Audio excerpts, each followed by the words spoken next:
Soviet Union? Yes. United Kingdom? Abstain. The United States? Yes. La résolution de la commission ad hoc sur la question de la Palestine a été adoptée par 33 voix pour, 13 voix contre et 10 abstentions. La résolution 181 de l'Assemblée générale des Nations unies en 1947 a ouvert la voie pour la renaissance en 1948 de l'État d'Israël. Cependant, est-ce que cela donne à Israël une légitimité? La réponse est non. De façon générale, selon le droit international, les résolutions de l'Assemblée générale ne sont pas contraignantes. C'est une légende très répandue.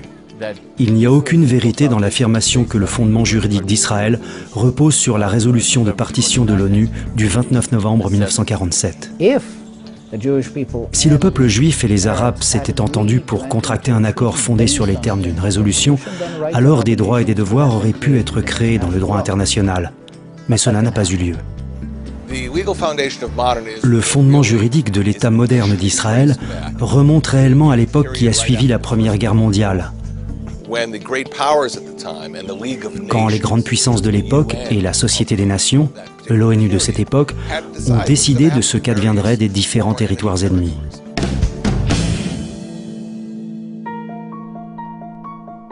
Howard Griff pratique le droit depuis 1966. Pendant de nombreuses années, bien avant cette date, il s'est intéressé aux questions du Moyen-Orient. Dans les années 80, il commença à analyser les minutes de la conférence de San Remo de 1920, documents enfouis depuis longtemps dans les archives nationales britanniques. Cela l'amena à publier un livre ayant pour titre « Les fondements juridiques et les frontières d'Israël selon le droit international ». Par rapport au droit international, la résolution de San Remo est le document constitutionnel principal de l'État d'Israël.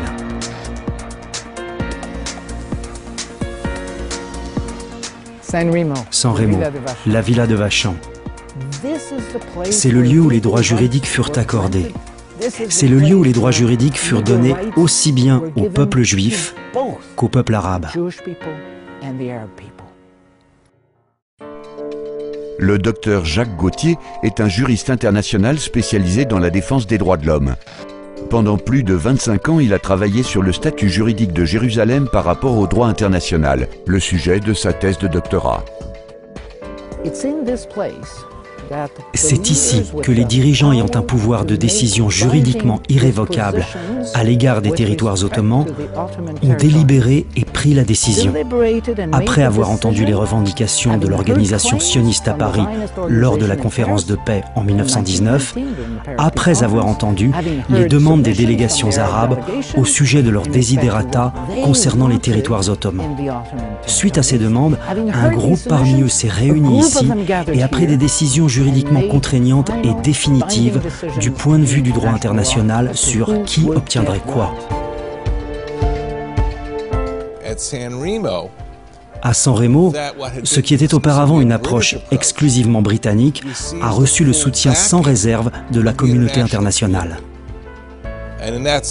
Ainsi, dans cette perspective, la légitimité d'Israël est liée à une décision internationale prise à San Remo et pas uniquement à un caprice de la politique britannique.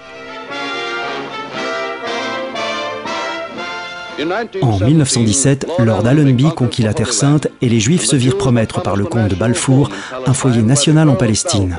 Une politique avalisée par Woodrow Wilson et la Société des Nations, qui fit de la Palestine un mandat britannique. Dans le mandat pour la Palestine de 1922, la Société des Nations adopta une résolution très particulière. Elle décida qu'il reconnaissait les droits historiques du peuple juif. Pourquoi faire? Pour rétablir leur foyer national. Si vous prêtez attention aux mots utilisés, vous remarquez deux choses. Vous remarquez qu'ils reconnaissent un droit préexistant et non pas la création d'un droit nouveau. En d'autres termes, les droits historiques du peuple juif sur cette terre étaient reconnus par les grandes puissances, par l'équivalent de l'ONU à l'époque. Le peuple juif fut choisi pour être bénéficiaire d'une fiducie, d'un mandat concernant la Palestine, au bon soin du gouvernement britannique. Les habitants arabes des territoires de Mésopotamie, l'Irak aujourd'hui, la Syrie, le Liban, furent choisis pour être les bénéficiaires d'une fiducie, d'un mandat. Une partie sous la tutelle ou le mandat de la France, la Syrie et le Liban, une partie sous supervision britannique, la Mésopotamie. Je veux souligner que l'objectif premier du mandat pour la Palestine était d'accorder des droits politiques au peuple juif, en ce qui concerne la Palestine. Les droits civiques et religieux des Arabes en tant qu'individus étaient entièrement garantis dans le document du mandat. En ce qui concerne les droits nationaux, ainsi que les droits collectifs politiques, ils étaient exclusivement réservés au peuple juif, parce que les Arabes avaient déjà reçu ces mêmes droits, non pas en Palestine, mais dans les pays environnants. Et c'est pour cela qu'aujourd'hui, il y a 21 pays arabes et un État juif. La Seconde Guerre mondiale provoqua la dissolution de la Société des Nations. Elle fut suppléée en 1945 par les Nations Unies. La Charte des Nations Unies, que vous signez en ce moment, est une fondation solide sur laquelle nous pouvons construire un monde meilleur. Selon le droit international, comment cela affecte-t-il les droits du peuple juif? Dans la dernière résolution de la Société des Nations, datée d'avril 1946, il est spécifié que l'intention était qu'après la dissolution de la SDN, il était primordial de continuer à veiller au bien-être et au développement des peuples concernés par chacun des mandats. Pour ce qui est de la Palestine, il s'agissait du peuple juif. Ainsi, les droits reconnus comme étant inhérents au peuple juif étaient garantis par l'article 80. Aucune disposition de la Charte ne peut être interprétée comme annulant ou modifiant directement ou indirectement les droits d'aucun peuple, même acquis avant l'établissement des Nations Unies. Je fais entre autres allusion à l'article 80 de la Charte.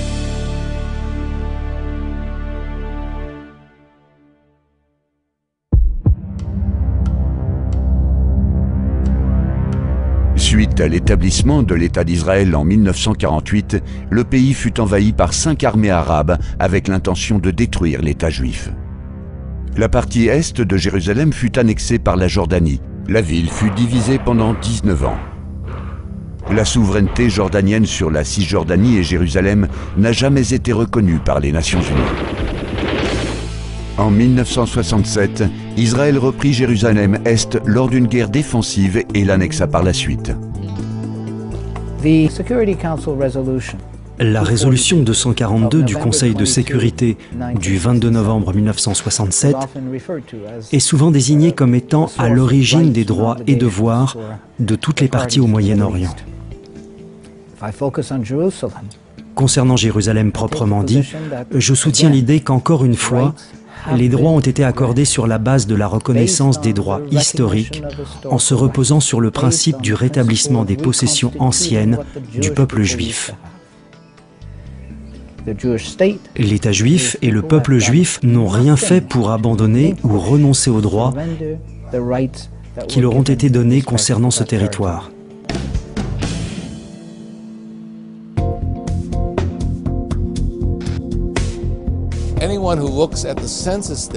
Quiconque consulte les données de recensement du XIXe siècle, datant de la présence ici de l'Empire ottoman, réalisera que le peuple juif avait réussi déjà au XIXe siècle à former de nouveau une majorité à Jérusalem et dans sa vieille ville. En 1864, le consulat britannique à Jérusalem a produit des données de recensement qui indiquent que sur 15 000 résidents à Jérusalem en 1863, 8 000 étaient juifs. Nous parlons donc d'une ville qui a été juive depuis l'époque ottomane, depuis le milieu du XIXe siècle. La vieille ville est sans doute la partie la plus controversée, la plus convoitée, au centre de la question la plus litigieuse. Lorsque l'on parle de la question de Jérusalem, il faut se souvenir qu'avant le milieu du XIXe siècle, Jérusalem était la vieille ville.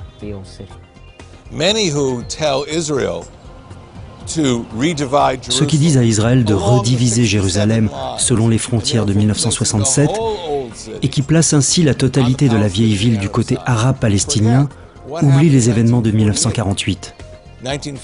1948, Jérusalem est envahie par 5 armées arabes. L'ONU avait alors assuré la création d'une ville internationale, mais les Nations Unies n'ont finalement rien fait. En définitive, il y eut un nettoyage ethnique des Juifs de la vieille ville de Jérusalem et les Juifs furent obligés de partir.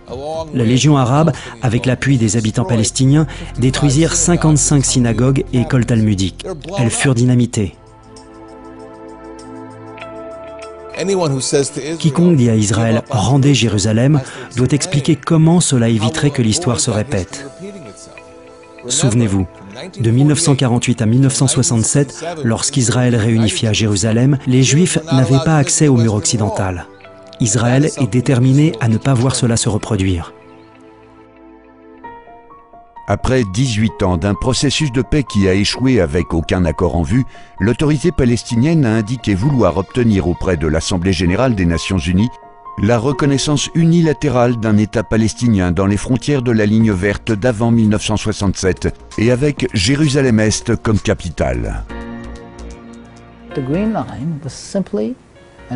La ligne verte est simplement une ligne d'armistice. C'est la ligne de démarcation choisie par Israël, le peuple juif et les Jordaniens lorsqu'ils arrêtèrent les combats en 1948-1949. Cette ligne, précisée dans l'accord d'armistice israélo-jordanien, n'a jamais été prévue comme pouvant produire des droits et des devoirs pour qui que ce soit. Les premiers accords d'Oslo, ceux de 1993, les grands accords d'Oslo de 1995, connus sous le nom d'accord intérimaire, avaient une clause appelée article 31. Cet article disait qu'aucune partie ne pourrait modifier le statut de la Cisjordanie et de la bande de Gaza avant l'achèvement des négociations de statut permanent. Si les Palestiniens tentent de modifier le statut du territoire sans négocier avec Israël, cela serait un acte unilatéral en violation de cet engagement. Pourquoi cela est-il particulièrement important pour l'Europe ? Parce que lorsque l'accord intérimaire concernant cette clause importante fut signé à la Maison-Blanche en présence du président Bill Clinton, l'Union européenne signa également l'accord en tant que témoin. Ainsi donc, si les pays de l'UE décident de soutenir le projet palestinien à l'ONU, en opposition avec l'engagement palestinien d'Oslo, en fait, ils prêteraient ainsi main forte à une violation d'un accord écrit dont ils sont également signataires. La question immédiate en Israël serait alors: qui pourrait à nouveau faire confiance à l'Union européenne en l'impliquant dans le processus de paix si elle viole les accords qu'elle a elle-même signés?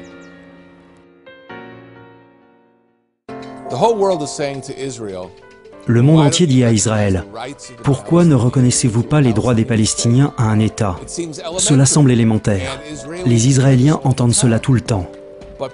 Mais inversons les rôles un instant. Voyez-vous qui que ce soit dire aux Palestiniens: vous devez reconnaître au peuple juif le droit d'avoir son propre État, dont l'origine est ancrée dans une légitimité internationale et des accords internationaux remontant à San Remo et au mandat britannique de la Société des Nations?